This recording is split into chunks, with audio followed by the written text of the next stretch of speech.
marches comme un aveugle qui ne sait pas où il va.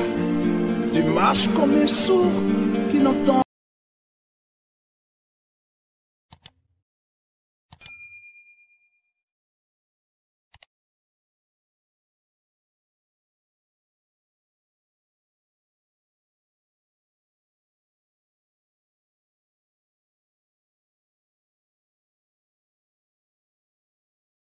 Nous trouvons important que chacun comprenne cela, parce que nul d'entre nous ne pourra dire que sur cette terre il marche comme un animal. Non, tous nous menons nos vies en tenant compte des lois qui ont été établies dans les différents endroits, pays, localités où nous résidons ou demeurons. De même aussi, sur le plan spirituel, il y a également des lois qui coordonnent les mêmes domaines de la vie qui nous appartiennent. Et à ce niveau des lois spirituelles, nous avons deux sources d'établissement de lois, parce qu'il s'agit ici de la spiritualité. Or, lorsque nous parlons de la spiritualité, il s'agit du monde des esprits, du monde dans lequel vivent tous les esprits, tous les êtres invisibles. Alors, ce monde des esprits est également géré ou gouverné par deux royaumes. Nous avons un royaume qui appartient au véritable créateur de l'homme et de tout l'univers que nous appelons l'Éternel Dieu ou Jésus-Christ de Nazareth. De l'autre côté, nous avons un autre faux créateur que nous appelons Satan, Lucifer. Lui aussi, il a son royaume et a également ses anges. Alors, ces deux royaumes dictent des lois qui influencent le cours de l'humanité et l'existence humaine dans notre monde physique. Raison pour laquelle il est obligatoire, je dis bien souligner le mot obligatoire, à tout celui qui est humain, à tout celui qui se reconnaît homme, à toutes celles qui se reconnaissent femmes, de connaître les réalités spirituelles qui influencent le cours de notre vie. Parce que, au-delà des lois physiques que je venais de citer, ces lois spirituelles prédominent sur elles, à tel point que, physiquement, une loi peut être décrétée pour ton bien, une loi peut être décrétée pour te donner de la joie, pour ton bonheur, mais l'influence de la loi spirituelle, une fois reposée sur cette loi qui constitue ton bonheur, a le pouvoir d'anéantir ce bonheur pour te faire vivre l'échec, pour te faire vivre le contraire du bonheur qui a été déclaré pour toi. Voilà, nous disons, il est important pour toi, mon frère, pour toi, ma soeur, ou pour vous autres qui nous suivez, peut-être c'est ta première fois de nous suivre, il est important pour nous tous de connaître les réalités spirituelles qui influencent notre vie. Notre vie est régie elle-même par des éléments que Dieu a établis, parce que nous menons nos vies en tenant compte du temps. Or, lorsque nous parlons du temps, il s'agit d'un espace donné dans lequel chacun de nous vient rester. C'est un espace qui nous a été donné dans lequel chacun de nous doit construire sa vie. Et c'est cet espace-là que nous appelons le temps. Le temps est constitué de l'année. L'année elle-même est constituée des mois et les mois eux-mêmes sont constitués des jours. Les jours en eux-mêmes sont également constitués des heures. Et les heures sont constituées des minutes et des secondes. Alors, lorsque nous lisons dans le livre de la Genèse, si vous considérez Genèse 1, du 14e verset au 19e verset, vous remarquerez que c'est Dieu lui-même qui institue ce principe. Et Dieu, en instituant ce principe, va déclarer dans le verset 14 que Dieu crée les luminaires, le grand luminaire qui est le soleil et le petit luminaire qui est la lune, ainsi que les étoiles. Et c'est Dieu lui-même qui détermine ici, nous sommes dans la configuration de l'univers.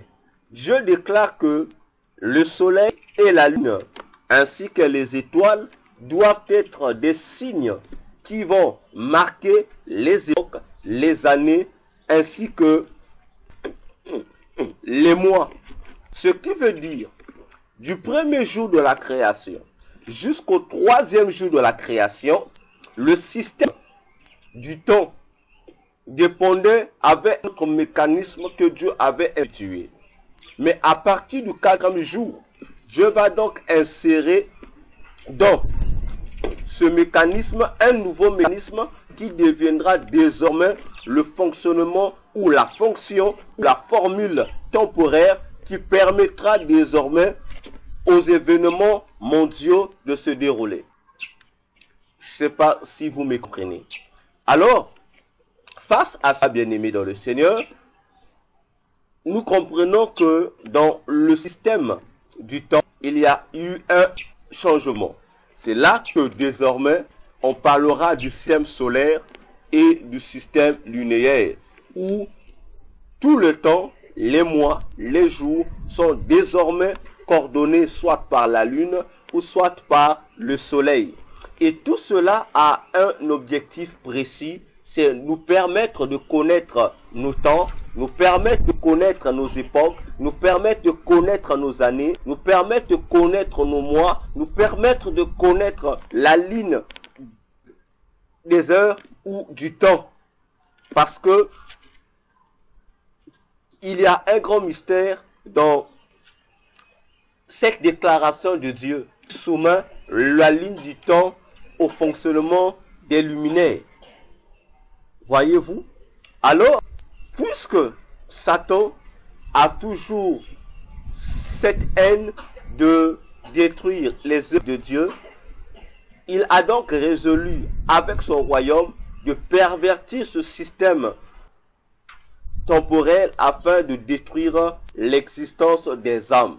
C'est pourquoi Satan s'est permis de disposer des bataillons pour pouvoir combattre le temps, pour pouvoir combattre les mois, pour pouvoir combattre les années, afin que l'homme ne puisse pas jouir des bénédictions, du bonheur que Dieu lui réserve dans le fonctionnement du temps.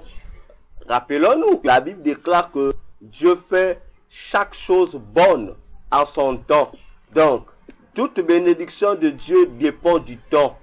Rappelons-nous encore, avec notre père Abraham, lorsque Dieu vint le visiter dans Genèse 18, il lui a rassuré que Abraham, tu devrais concevoir, il dit, l'année prochaine et dans la même époque. C'est-à-dire, dans Genèse 18, Dieu est venu visiter Abraham. Abraham, c'était pendant l'été, c'est-à-dire pendant la période la plus chaude dans les pays européens, si disons ça ainsi, parce que nous, en Afrique, nous appelons l'été, chez nous, ici en Afrique. Donc, l'été peut correspondre chez nous à la saison des pluies. Parce que, en réalité, il n'existe que deux saisons. Saison sèche et saison des pluies. Et c'est pendant la saison sèche qu'il fait beaucoup froid. Or, la saison sèche correspond dans d'autres pays à l'hiver, il fait froid. Voyez-vous, c'est pour cette raison que Dieu, en déclarant ainsi à Abraham, Dieu précise que l'année prochaine, donc Abraham devait être béni par la naissance d'un fils qu'il demanda à Dieu qui est Isaac, dans le temps et dans une époque bien déterminée par Dieu. Aucune bénédiction ne peut te parvenir sans le temps. Je suis désolé. Tu es toujours dans le temps. C'est pour cette raison, nous disons qu'il est important aux enfants de Dieu de connaître les mystères du temps. C'est ainsi que Satan, comprenant ces mystères, se permet donc de pervertir le temps en consignant le temps, les années, les mois, les jours, les heures à un certain bataillon de démons qui dirigent. Et puisque ici, dans cette émission, nous parlons des mois, et il y a une autre émission où nous sommes spécialement en train de parler des années, concernant les mois, nous avons dit, Satan a également établi 12 mois, plutôt 12 démons, en fonction des 12 mois de l'année. Parce que toutes les années au monde ne contiennent que 12 mois. Vous le savez très bien. Alors, le monde entier aujourd'hui est soumis à un calendrier précis.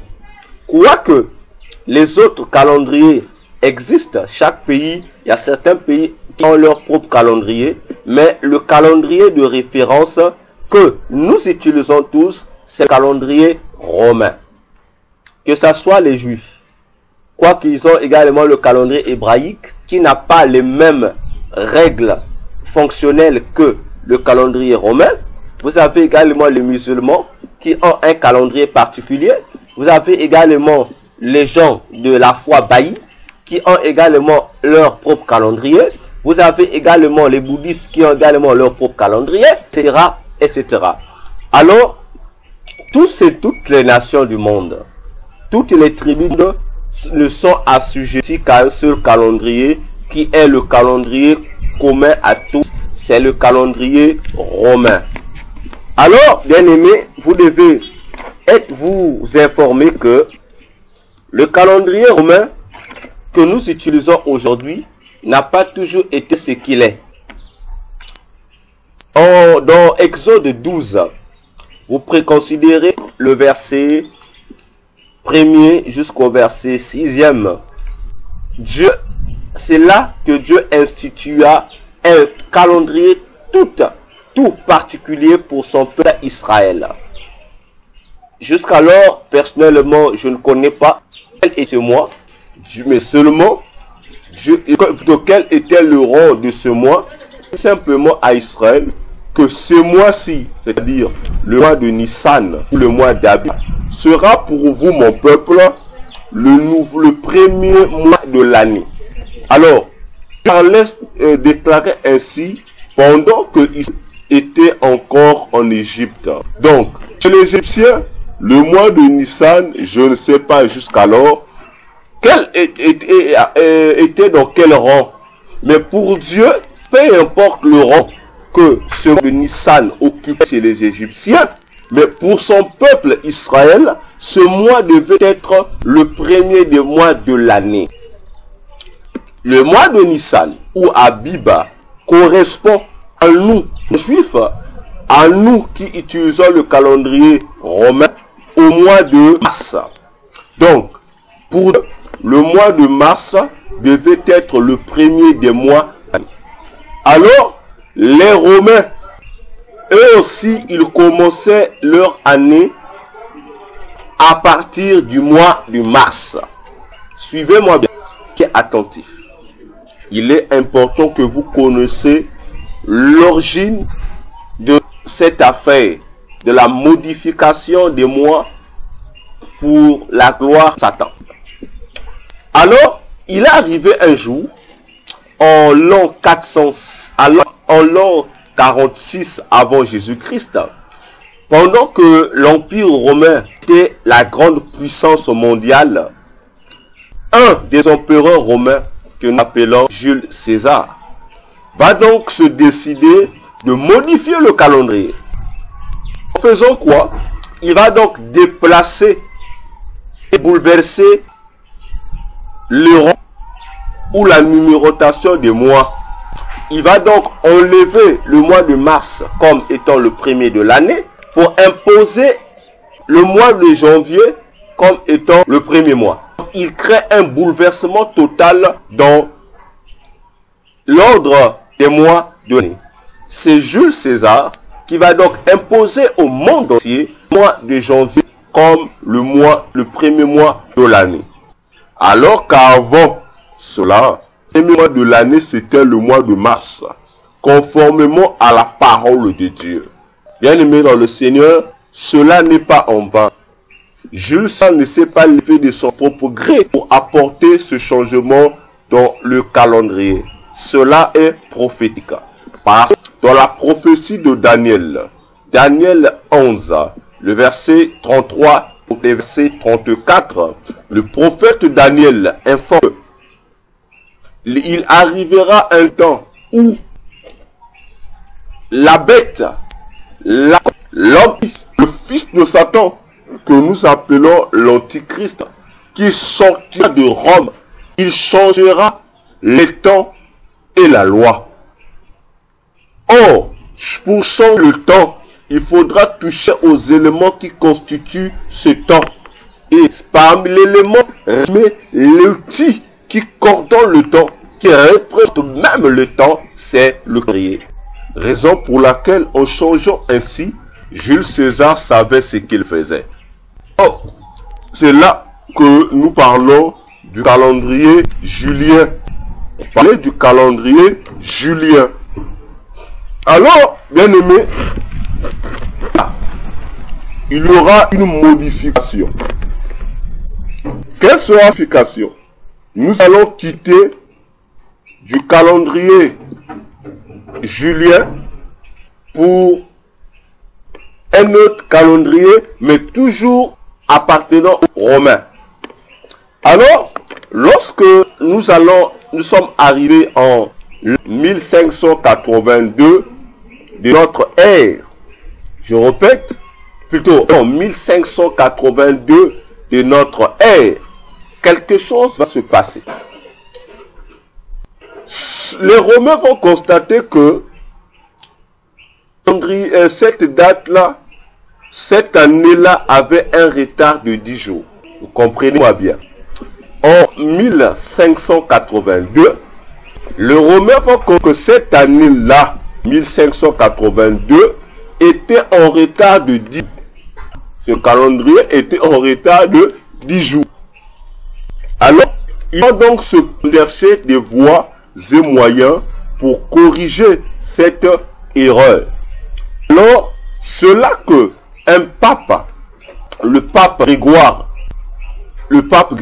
XIII, oui, je pense, oui, exactement, le pape Grégoire XIII va donc décider de proposer le calendrier que nous appelons le calendrier grégorien, qui provient du nom Grégoire, du nom de ce pape Grégoire, le pape Grégoire XIII. Donc proposer un calendrier à lui pour pouvoir pallier à cette anomalie du calendrier julien qui provient du nom de Jules César. Et de là que une réunion fut organisée, les hommes en la matière furent invités pour pouvoir corriger cette erreur de l'année. Et ils vont donc s'organiser un mercredi 3 octobre de cette année, donc le mercredi 3 octobre de 1582, je reprends. Non, excusez-moi ce que je dis. Le jeudi, oui, c'était le jeudi 4 octobre 1582, il y aura cette réunion pour trouver correction de cette erreur de ce 10 jours de retard. Alors, à la fin de la réunion, il sera donc décidé que le lendemain, c'est le vendredi 5 octobre 1582, sera donc le mois, la date restaurée. Donc du coup, il y a eu cette modification là. En termes normal, je vais t'expliquer ce que je veux dire ici. En termes normal, Donc, ils ont pris la date qui était le jeudi 4 octobre, sera donc considéré comme étant le vendredi 15 octobre. Je sais pas si vous me comprenez. Pour pallier à ce retard-là, pour pallier à ce retard de 10 jours, ils vont donc considérer le jour où j'étais, c'est-à-dire le jeudi 4 octobre 1582. Donc, convertir ce jeudi au vendredi 15 octobre 1582. Donc, ils vont convertir ce jour qui était le 4, va directement devenir un vendredi 15 octobre 1582. Pour pouvoir aller à l'erreur ou à ce retard du calendrier. Et c'est à partir de là, bien dans le Seigneur, que le calendrier grégorien est rentré en vigueur jusqu'à nos jours. Donc, le calendrier romain que nous utilisons jusqu'à nos jours est le calendrier grégorien qui a pallié à cette erreur du calendrier julien. Et cependant, le calendrier grégorien n'a pas modifié le nombre de mois, c'est-à-dire les 12 mois romains n'a pas été modifié. Le calendrier grégorien également n'a pas modifié les noms des mois, il n'a pas modifié.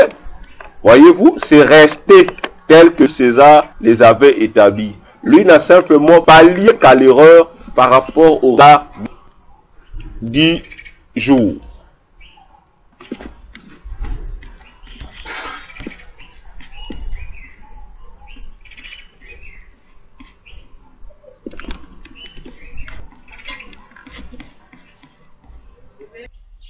Voilà, bien aimé, comment cette affaire du calendrier romain a-t-elle débuté.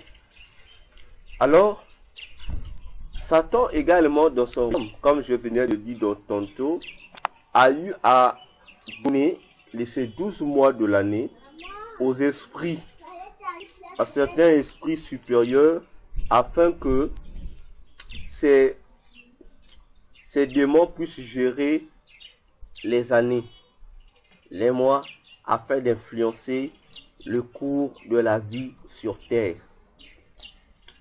En dehors de ces démons de 12 mois, que Satan, le monde des ténèbres, a eu à investir de cette autorité mensuelle, chaque roi tribu a également donné au même mois certains autres esprits.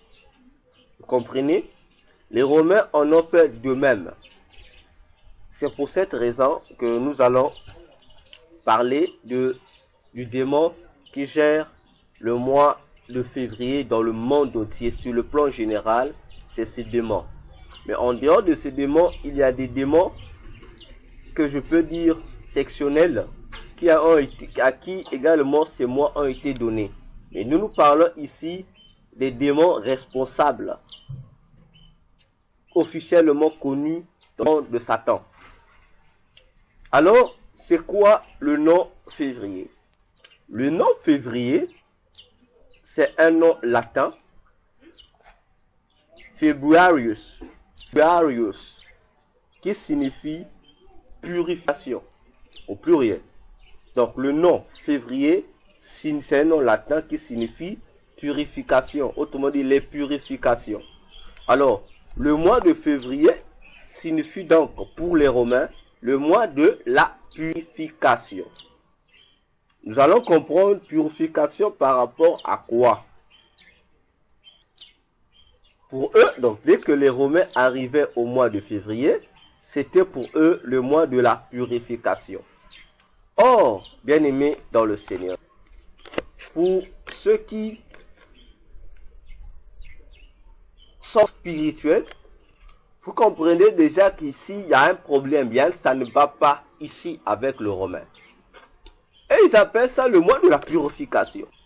Remarquez que dans Genèse, non plutôt Exode 12, lorsque le Seigneur institue le calendrier, le nouveau calendrier pour son peuple, dans Exode 12, du 1er au 6e verset, Dieu dit, ce mois-ci, c'est-à-dire le mois de Nissan, le mois de mars, sera pour vous le premier des mois de l'année. Or, c'est pendant ce mois que suivait la purification d'Israël en Égypte. Oh Dieu soit béni, parce que l'institution du calendrier du peuple de Dieu était liée à la purification de ce peuple, de manière à ce qu'il ne soit plus rédevable aux influences pharaoniques, à ce qu'il ne soit plus rédevable au poids que l'Égypte ou Pharaon posait sur leurs épaules. En d'autres termes, cette purification que Dieu faisait, c'était pour établir une totale séparation entre son peuple et l'influence de l'Égypte sur eux. Donc Dieu mettait une totale séparation entre les ténèbres et la lumière. Rappelons-nous dans Exode 4, le verset 22, lorsque Dieu envoie Moïse pour délivrer son peuple de l'Égypte, Dieu appelle ce peuple, il doit être délivré de l'Égypte par mon premier-né. Or, nous savons que Dieu est lumière. Et si Dieu est lumière, le peuple qui est appelé premier-né de Dieu doit également être lumière, c'est-à-dire peuple de lumière. Or, nous savons aussi que l'Égypte, comme nous le dit également l'Apocalypse, il est spirituellement la représentante ou le représentant du monde des ténèbres sur terre. C'est pour cette raison, vous allez remarquer que sur les symboles des nations, des grandes puissances, il y a toujours une effigie de l'Égypte. Aujourd'hui, la grande puissance qui dirige le monde, nous appelons les États-Unis d'Amérique, ont un symbole qui marque leur supériorité sur le reste des nations. C'est la pyramide égyptienne, particulièrement, plutôt précisément, la pyramide de Khéops ou de Gizeh. Ok? Alors, l'Égypte est l'image du monde pandémonium. Et Pharaon est donc l'incarnation de Satan. Ce que je dis ici est connu. Je dis est connu de tous les occultistes qui véritablement étaient dans des réunions sataniques, réellement fréquenté les démons supérieurs, qui ont réellement fréquenté Satan, et cela sort même de la bouche propre de Satan, qui dit que il s'est incarné. Donc la plupart des pharaons d'Égypte ont été ses incarnations. Donc lui-même Satan en personne s'est incarné à l'intérieur de la plupart de ces pharaons. Donc si l'Égypte représente le monde pandémonium, rien d'étonnant de comprendre que les pharaons étaient la représentation de Satan en chair et en os. Ce qui veut dire que les Égyptiens étaient les fils des ténèbres et Israël, peuple de Dieu en Égypte, était le peuple la lumière. Donc, le fait qu'Israël était en Égypte était en Égypte dominé, ne pouvait pas conformer à Dieu. Raison pour laquelle il fallait qu'il fasse une nette distinction entre les ténèbres et la lumière. D'ailleurs, dans Exode 14, Dieu a fait la même chose. La Bible dit que Dieu a séparé, là où du camp des Égyptiens il y avait les ténèbres, mais du camp d'Israël il y avait la lumière. Chaque peuple a son effigie, et Dieu a voulu donner à chaque peuple son effigie sans complication. Et pour marquer cette différence entre le ténèbre et la lumière, il a plu à Dieu d'attendre seulement la nuit. Pourtant, Dieu avait la capacité de délivrer Israël le jour. Cela peut être mieux. Mais Dieu n'a attendu que la nuit. Pourquoi seulement la nuit? Parce que c'est la nuit que les forces des ténèbres, le monde pandémonium, devient de plus en plus puissant. Raison pour laquelle Dieu n'a attendu que la nuit tombe, pendant laquelle le monde de Satan, le monde pharaonique sera au comble de sa puissance, afin de sortir le peuple pour mieux terrasser Pharaon et toute son organisation. Voilà pourquoi, pour sortir cette nuit, il fallait d'abord que le peuple soit purifié par le sang de l'agneau pascal. C'est pour cette raison, je dis au peuple, vous deviez tuer un agneau sans tache. Prendre cet agneau, le sang de cet agneau, et le mettre en compagnie avec de l'hysope sur les linteaux de vos maisons, afin que lorsque l'esprit destructeur viendra, en voyant le sang sur les portes de vos linteaux, cet esprit ne pouvait même pas entrer parce qu'il venait des maisons purifiées par le sang d'un agneau. Et c'est cela ce que nous appelons par la Pâque. C'est cette raison encore, bien-aimés dans le Seigneur, nous disons que si pour le monde romain, c'est-à-dire pour le monde de Satan, le mois de février était un mois de purification. On allait expliquer purification par rapport à quoi? Nous devons comprendre que Satan n'a rien fait de nouveau. Il n'a fait que prendre ce qui était de Dieu, ce que Dieu a fait, et il est venu l'imposer au second mois d'après son calendrier, le mois de février.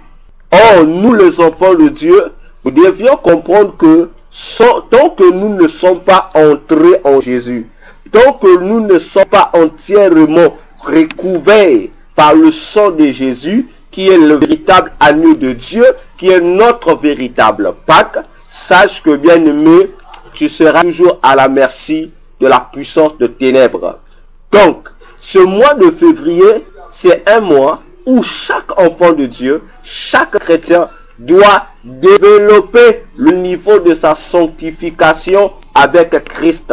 Il doit développer sa pureté et éviter d'avoir seulement l'apparence de la piété, mais il doit personnaliser cette piété dans sa conduite.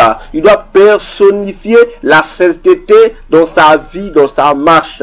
Parce que le monde de Satan sait déjà que l'insigne du mois de février, c'est pour la purification. Je vous informe à votre gouverne que les sorciers aussi, les magiciens, les occultistes, les satanistes, les sataniques et tout le reste du corps du royaume des ténèbres ont aussi des purifications qu'ils font pour mieux combattre le monde de Dieu, pour mieux combattre les esprits de Dieu. C'est pourquoi eux également, ils ont une discipline dans leur conduite, dans leur façon de faire. Ils jeûnent aussi, ils prient aussi. Est-ce que vous le savez?